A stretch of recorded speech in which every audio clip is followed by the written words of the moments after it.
सर्वेभ्यो नमो नमः। आप सभी लोगों का काव्यामृतम इस आमुख पटल पर हार्दिक स्वागत एवं अभिनंदन है। मित्रों, आज हम लोग पुनः गोस्वामी तुलसीदास प्रणीत रामचरितमानस के चिंतनात्मक अध्ययन में पुनः प्रवर्तित होने जा रहे हैं। पूर्व प्रसंग में हम लोगों ने मनु शतरूपा जी के द्वारा जो भगवान श्री हरि से वरदान मांगे गए थे, उस वरदान क्रम में हम लोग स्वाध्याय कर रहे थे।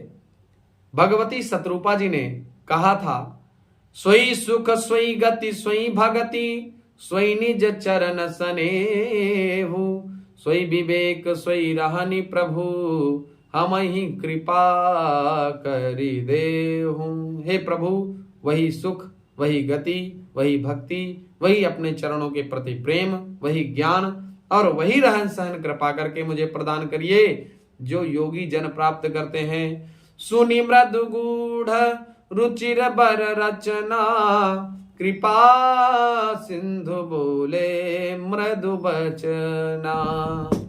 जो कछु रुचि तुम्हारे मन माही, मैं सो दीन सब संशय नाही। रानी की कोमल गूढ़ और मनोहर श्रेष्ठ वाक्य रचना को सुन करके कृपा के समुद्र भगवान श्री हरि कोमल वचन बोले, जो कछु रुचि तुम्हारे मन माही। जो तुम्हारे मानस पटल में जो कुछ भी तुम्हारे अंतर हृदय में जो रुचियां हैं, उन सारी रुचियों को मैं सो दीन सब संशय नाही। जो कुछ भी इच्छाएं हैं, रुचियां हैं, वो संपूर्ण रुचियां और इच्छाएं आपकी पूर्ण हो, वो सब मैं आपको दे चुका हूं, इसमें कोई संशय नहीं है।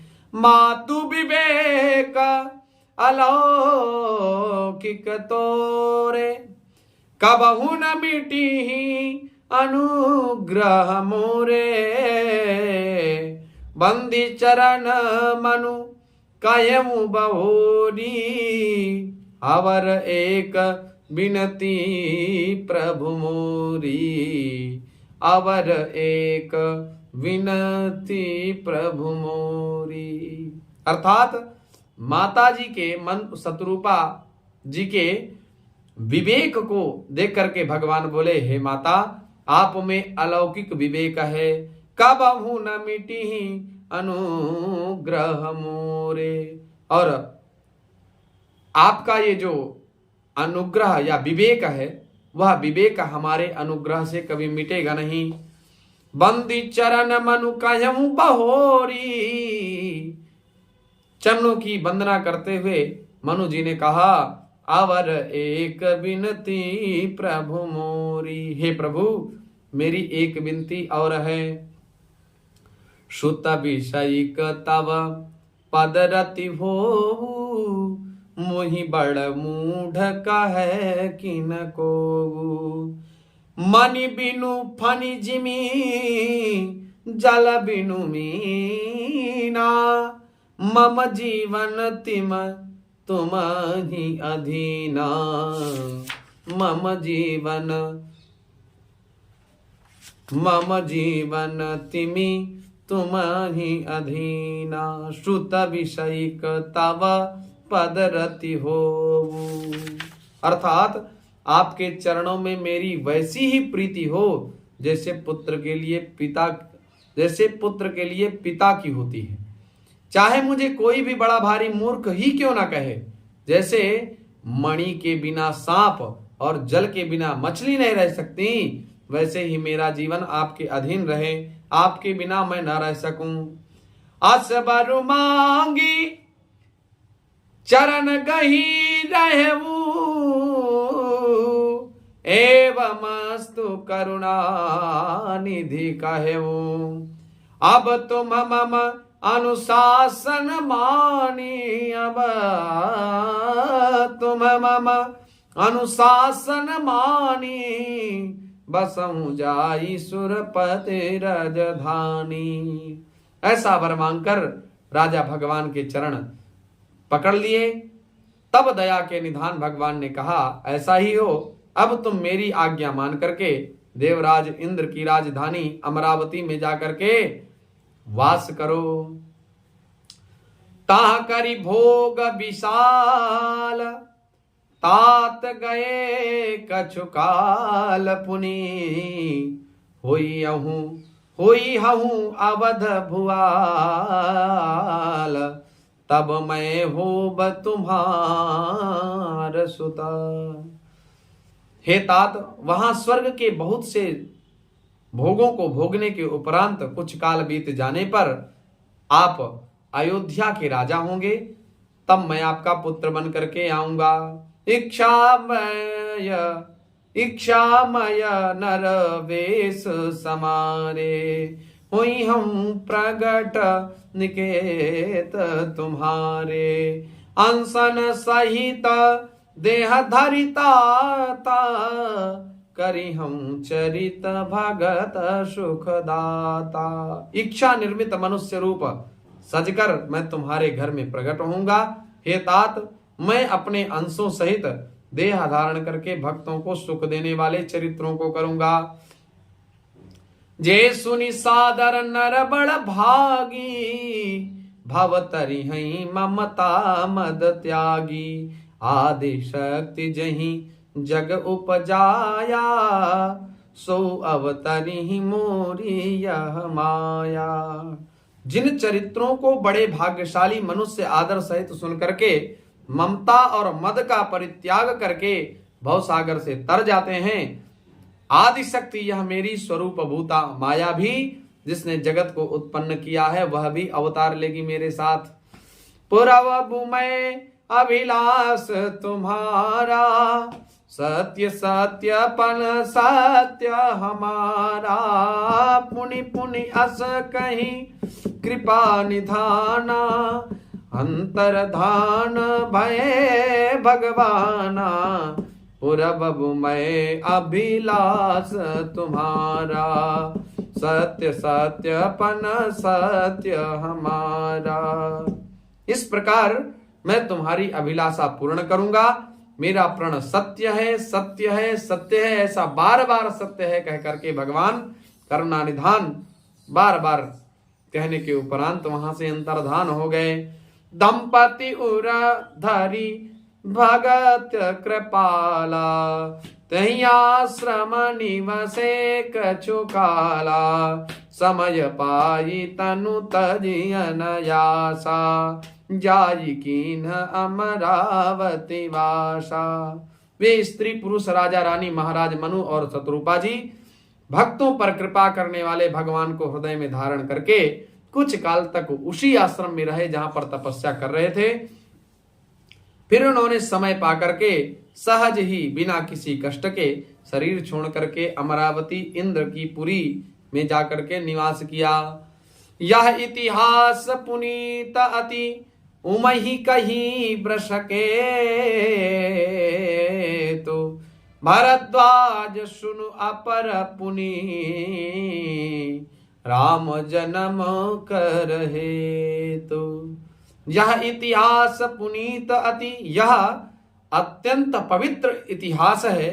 उमहि कही ब्रशके, तो वृषकेतु भगवान शिव ने भगवती उमा को यह प्रसंग सुनाया था। भरद्वाज सुनु अपर पुनि, राम जन्म कर हे। तो अब श्री राम के अवतार लेने का दूसरा कारण सुनो। यहीं पर मास पारायण 5वां विश्राम संपन्न होता है। सुन मुनि कथा पुरी पुनीत पुरानी, जो गिरिजा प्रति शंभु बखानी, विश्व विदित एक कय कय देशु, सत्य केतु ताहा बसई नरेशु, बसई नरेशु। हे मुनि, वह पवित्र और प्राचीन कथा को तुम सुनो जो शिव जी ने पार्वती जी से कही थी। संसार में प्रसिद्ध एक कैकेय देश है, सत्यकेतु तह बसई नरेशु, और वहां पर सत्यकेतु नाम का एक राजा राज्य करता था। धर्म धुरंधर नीति निधाना, तेज प्रताप शील बलवाना, तेहि के भये जुगल सुत वीरा, सब गुण धाम महारण धीरा। वह धर्म की धुरी को धारण करने वाला सत्यकेतु राजा था। नीति की खान, तेजस्वी, प्रतापी, सुशील, बलवान था। उसके 2 पुत्र हुए जो सब गुणों के भंडार थे और बड़े ही रणधीर थे। राजा धनी जो जेठ सुत आही, नाम प्रताप भानु असताही, अपर सुतहि अरिमर्दन नामा, भुज बल अतुल अचल संग्रामा। राज्य का जो उत्तराधिकारी होता था, पहले नियम था कि जो राजा का ज्येष्ठ पुत्र होता था वही राजा बनता था। तो राज्य का उत्तराधिकारी जो बड़ा लड़का था उसका नाम था प्रताप भानु और दूसरे पुत्र का नाम था अरिमर्दन। तो अपर सुतहि अरिमर्दन नामा, दूसरे पुत्र का नाम अरिमर्दन था। भुज बल अतुल अचल संग्रामा, भुज बल अतुल, जिसकी भुजाओं में बल था। अतुल माने अतुलनीय था, अतुलनीय बल का भंडार था वह। और अचल संग्रामा, और युद्ध में पर्वत के समान अटल रहता था, अचल परिस्थिति वाला था। भाई भाई परम समीति, सकल दोष छल बरजित प्रीति। भाई भाई में संपूर्ण दोष छल रहित प्रीति थी। आजकल तो बंधुओं में ही सबसे ज्यादा दुर्दांत परिस्थितियां बनी हैं। जर जोरू जमीन, इन 3 के कारण ही भाई भाई में परस्पर कलह है। और जेठे सुतहि राजन नृपदीन्हा, हरिहित आपू गवन बन कीन्हा। राजा ने ज्येष्ठ पुत्र को राज दे दिया और आप भगवान के भजन के लिए वन को चले गए और स्वयं भगवान की भजन की कामना से वन के लिए प्रस्थान कर गए। जब प्रताप रवि भयऊ नृप, फिरी दोहाई देश, प्रजापाल अतिवेद विधि, कतहु अनहीं अघलेश। जब प्रताप भानु राजा हुए, देश में उनकी दुहाई फिर गई। वह वेद में बताई हुई विधि के अनुसार उत्तम रीति से प्रजा का पालन करने लगे। उसके राज्य में, प्रताप भानु के राज्य में पाप का कहीं लेस भी नहीं रह गया था। इस प्रकार से उत्तम रीति, वेद रीति, कुल रीति और शास्त्र नीति का अनुसरण करते हुए राजा प्रताप भानु राज्य कर रहे हैं। तो राजा प्रताप भानु को राज्य करने दीजिए, कुछ दिन व्यतीत तो हों, फिर आगे क्रम में चलते हैं। अस्तु। पुनः सभी लोगों को हार्दिक धन्यवाद। नमो नमः।